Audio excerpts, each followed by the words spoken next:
안녕하세요. 백작가 TV입니다. 또 한국으로 역이민을 떠난다고요? 캐나다, 이러다 붕괴라도 되는 건 아닌지요? 짐 싸는 한인들이 늘어나고 있습니다. 어찌 보면 속보 같은 내용입니다. 현재 추세로 캐나다의 민낯을 보면 한국행 선택이 그리 충격적이지만은 않습니다. 한때는 꿈의 나라라 불렸던 캐나다, 그런데 요즘은 상황이 완전히 달라졌습니다. 23년을 밴쿠버에서 살았다는 김현철 씨는 결국 집을 팔고 한국으로 돌아가기로 했습니다. 도대체 이유가 뭘까요? 의료 문제와 하늘 높은 집값, 그리고 상상도 못한 충격적인 현실 때문입니다. 오늘은 실제 경험담과 수많은 사례를 토대로 왜 많은 사람이 캐나다를 떠나 다시 한국을 선택하는지 세 꼭지로 나눠보고자 합니다. 첫째는요, 의료 문제와 사회복지의 허상 때문입니다. 캐나다 하면 가장 먼저 떠오르는 게 무상의료이지요. 하지만 실제로 살아본 분들의 얘기는 달랐습니다. 16년차 토론토에 거주하는 57세 박선영 씨는 아버지가 폐암 수술을 기다리다 결국 세상을 떠나셨다고 고백했습니다. 수술 예약만 1년이 넘게 걸렸기 때문입니다. 물론 사설로 의료보험을 들었다면 그렇게까지 기다리지 않고 수술을 받아 더 사셨을 수도 있습니다. 하지만 사설 의료보험도 만만치 않아 국가 무상의료에 기대었던 거지요. 반면 한국은 어떨까요? 응급실로 가면 바로 수술까지 연결되고 약값과 입원비까지 건강보험이 든든하게 받쳐줍니다. 세계적인 의료 인프라를 체감한 사람들이 다시 한국행을 고민하는 이유가 여기에 있습니다. 한 이민자는 이렇게 표현했습니다.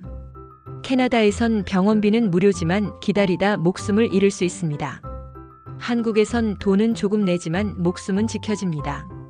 러시아의 철학자 톨스토이는 이런 말을 남겼습니다. 인간은 건강할 때 행복을 모르지만 아플 때 행복의 본질을 깨닫습니다. 한국 의료의 접근성과 속도가 얼마나 큰 자산인지 떠나봐야 알게 되는 것이지요. 둘째는요, 집값과 물가 폭등의 충격 때문입니다. 밴쿠버에 27년 살았다는 65세 이태욱 씨는 이렇게 말했습니다. 10년 전만 해도 월세가 1,800불이었는데 지금은 3,000불이 넘습니다. 장 보러 갈 때마다 가격이 또 올라 있지요. 10년 새 물가가 딱 2배가 됐습니다. 집값은 더 심각합니다. 캐나다 사람의 60%는 평생 자기 집을 살 수 없다고 합니다. 은행 대출은 까다롭고 대출금도 충분히 나오지 않습니다. 결국 많은 사람이 내 집 마련을 포기한 채 평생 렌트 생활을 해야 하는 구조입니다. 한국과 달리 렌트비는 주당 내는 집세인데 그냥 없어지는 돈입니다. 반면 한국은 전세 제도라는 독특한 방식이 있어 목돈만 있으면 집 걱정 없이 살 수 있습니다. 물론 한국 집값도 비싸지만 전세라는 제도 하나가 이민자들에게는 큰 차이로 다가옵니다. 돈은 더 벌리지만 생활의 질은 떨어졌어요. 라고 이민자들은 공통적으로 토로합니다. 월급이 한국보다 조금 높아도 세금도 높고 집세와 생활비가 2배로 나가면 결국 손에 남는 건 없습니다. 연봉 10만 달러를 받아도 세금이 35%로 나갑니다. 즉 3만 5천 달러가 세금입니다. 셋째는요, 안전과 사회 변화의 불편한 진실 때문입니다. 캐나다를 사랑하는 사람들이 가장 실망한 부분은 안전 문제입니다. 온타리오 거주하는 57세 김미란 씨는 주말이면 동네가 대마초 냄새로 가득하다고 했습니다. 심지어는 버스 정류장에서 팔에 주사를 꽂는 사람을 아이들과 함께 마주쳐야 하는 현실도 있습니다. 심지어 유치원에서는 아이들이 주사기 장난을 따라 한다는 증언도 있었습니다. 캐나다 정부는 안전한 주사실을 운영하며 마약 중독자들에게 깨끗한 주사기를 나눠주는 현실입니다. 사회가 병 들어가는 걸 막을 수 없으니 최소한 큰 사고는 줄여보려는 것이지요. 게다가 이민 구조도 변화했습니다. 캐나다는 고급 인력 양성소로 전락하는 추세라고 합니다. 능력 있는 의사나 간호사, 그리고 전문직 인재들은 미국으로 빠져나가고 캐나다는 오히려 저임금 노동자를 채워넣는 상황입니다.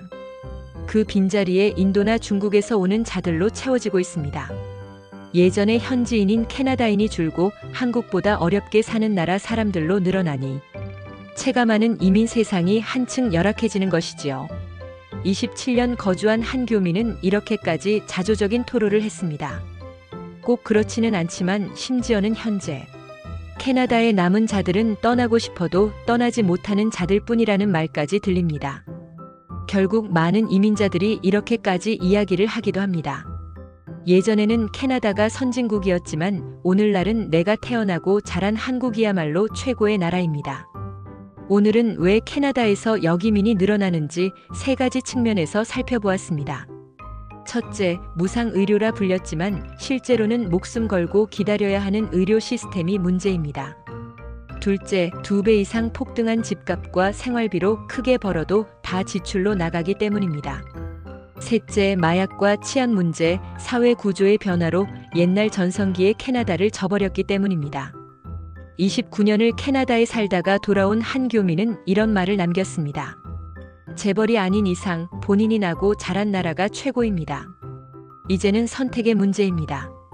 물론 한국 사회에는 진영 논리가 심한 단점은 있지만 세계 최고 수준의 의료나 치안, 그리고 IT 인프라가 있다는 건 부정할 수 없습니다. 해외에서 살아본 분들일수록 그 차이를 더 뼈저리게 느끼게 됩니다. 오늘 이야기를 통해 삶의 방향을 고민하는 분들께 작은 나침반을 공유하고자 했습니다. 어디서 살든 가장 중요한 건 내가 행복할 수 있는 자리가 아닐까 합니다. 오늘 영상이 도움되셨기를 바라면서 이만 영상 마칩니다. 구독과 좋아요는 제게 큰 힘이 됩니다. 감사합니다.